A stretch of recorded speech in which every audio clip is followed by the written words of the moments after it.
Ever had your Mac throw in some random fireworks or maybe some balloons into one of your meetings when you didn't want it to? Yeah, me too. In this video, I'm going to show you how to fix that, as well as some of the other camera controls that are useful on your Mac. Hello there, I'm Bobby in Blue, and on this channel we talk about how to get the most out of your tech. Anytime your camera is in use, there's going to be a little green camera icon that appears in the menu bar at the top of the screen on your Mac. Everything that you need to control your camera is found in this menu. Let's start with reactions. These are reactions. They are short, fun video effects that happen over top of your video. And here is a graphic showing you just how to make each one of those. The gesture that you do is on the left, and the effect that you get when you do that gesture is on the right. You can pause the video here to study them. Anytime you've probably randomly had balloons or fireworks in the middle of your meeting, you're probably scrambling for a way to turn this off. The quick and easy way to turn off this setting or any of the other settings in the camera menu is to just click on them. When the circle to the left of the name is highlighted in green, that means that the feature is on, and when it's grayed out, that means the feature is off. But before you just turn it off and forget about it,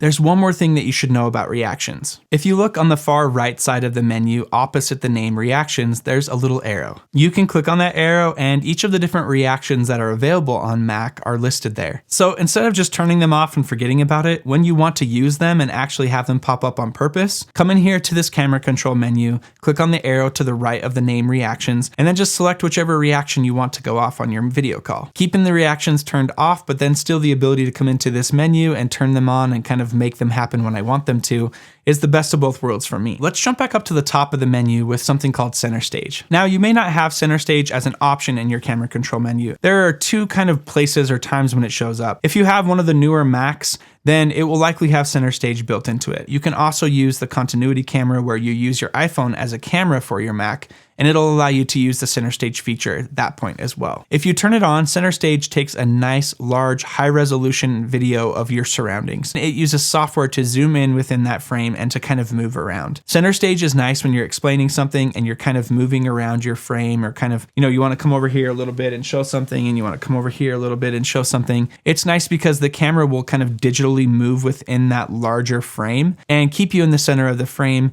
And so if you're teaching something or doing a presentation, Center Stage is a great feature. It's also nice if you happen to be presenting solo and then somebody else joins the frame, because it'll automatically adjust from the one person to two people. So if you want to turn Center Stage on and use this feature where it kind of follows you around with the camera, it's an awesome setting. But there's something that a lot of people overlook with Center Stage. If you turn Center Stage off and then you come up to this frame that kind of shows a preview window inside of your camera menu, you can actually control the camera very similar to the way that Center Stage does, but you can set it manually. If you hover over this preview window at the top of the camera control menu, you'll see a couple of controls come up. One of them is to recenter. If you click on this, it just kind of recenters you in the frame. But the other one is a bar at the bottom that allows you to zoom in or out. You can click on this bar and zoom in or out on the frame, but you can also click anywhere on that preview frame and drag the window around to reposition yourself in the frame. This is a great feature that really allows you to position yourself in the frame where you want to be, and or to, zoom in and kind of alleviate some of your background from being seen as well. One thing to keep in mind with Center Stage is if you turn it on, it will follow you wherever you go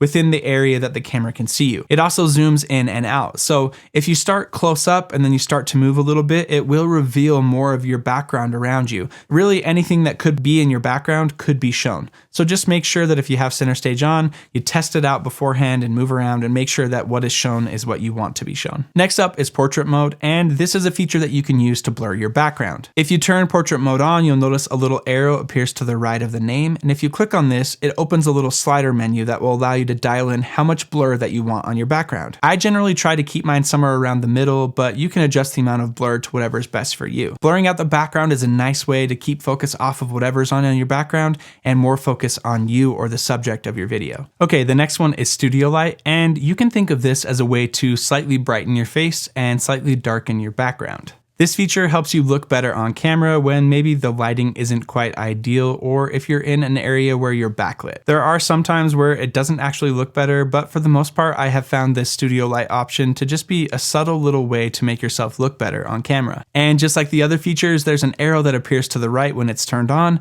If you click on that, it'll give you a little slider that allows you to dial in just how much studio light effect you want. Okay, the next one is called Edge Light, and this is a newer feature that's just come in the latest version of macOS. So if you don't see this one, you likely will be able to update to the newest version of macOS, and then it will show up. The next thing that might be curious about this one is if you click on it and the little bubble turns green and it's actually on, it still might not show up or do anything. And the reason is that this feature by default is set to only turn on when you're in a low light situation. What Edge Light does is it essentially treats your MacBook screen as a large ring light, or it puts a large white light looking thing around the edge of your MacBook Pro screen. And so it has a nice bright white area around the perimeter of your MacBook Pro screen that's emitting nice bright light. You can think of this feature as giving you a digital ring light that goes around the perimeter of your Mac screen. Just like the other features, when you turn this setting on, there's a little arrow that appears to the right of the name. When you open the settings for Edge Light, you have 3 different options. The first option is brightness or intensity of light, and you can slide this up and down to dial in just how much light you want. The second slider is white balance, and this allows you to dial in if it's more yellow light or more white light. And the last option within the Edge Light settings is whether it's automatically turns on in low light or whether it is manually turned on or on all of the time. I like to keep Edge Light turned on automatic, and that way it only really turns on when I'm in a low light situation. Next up is backgrounds, and this is just as simple as it sounds.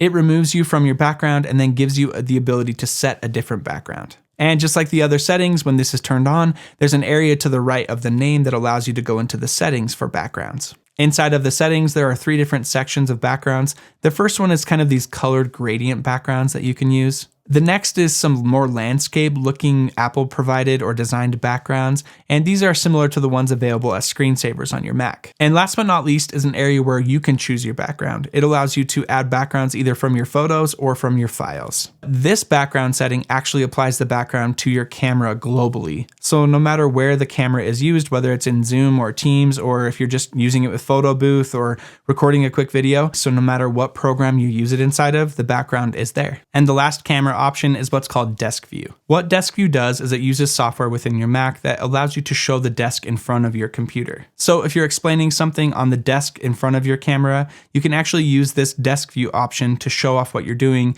whether that's doing a math problem to show somebody or kind of moving things around on the table. It allows you to kind of have this top-down looking view that allows you to show off what you're doing to whoever you may be chatting with. A few things to note with Desk View: when you select this option, definitely take the time to follow the steps that pop up on the screen of helping you dial it in and follow the instructions that they give you to make sure that you optimize it and have it looking the best it can. Something else that you should be aware of is a lot of times inside of programs like Teams or Google Meet, the Desk View camera actually shows up as a secondary camera input. So if you go into Teams and you select the camera that you want to use, you could select MacBook Pro or you could select MacBook Pro Desk View camera. Most of those programs treat it like it's 2 separate cameras or 2 separate inputs. And so if it's happening to you where all of a sudden your camera's showing your hands or the table in front of you, that it's likely that you have the wrong input selected and you need to change it to MacBook Pro camera versus MacBook Pro desktop camera. And the last option in the camera menu is mic mode. And if you click on this, it gives you 2 different options. One of them is voice isolation and one of them is standard. Standard is just how your audio sounds coming right in through your Mac's microphone, and the voice isolation one tends to tune out any of your background noise and really focus in on your voice. So if you happen to be using your camera and your mic inside of like a slightly noisy area, you can turn on voice isolation and it will focus in on just your voice. So the next time that you want to use your camera and you want to dial in some of these settings, anytime your camera is in use, this little green menu will pop up in that menu bar at the top and give you the different options that you need to be able to control your camera. So which one of these camera control options is your favorite? Let me know in the comments below. If you're getting anything out of this video, definitely like the video below. It really helps me gain traction on YouTube. To keep learning about your Mac, check out this video right here where I go over the top keyboard shortcuts that you'll actually use that will help save you time and get more done. And don't forget to follow for more on how to get the most out of your tech. I'm Bobby in Blue. Thanks for watching, and we'll see you in the next one.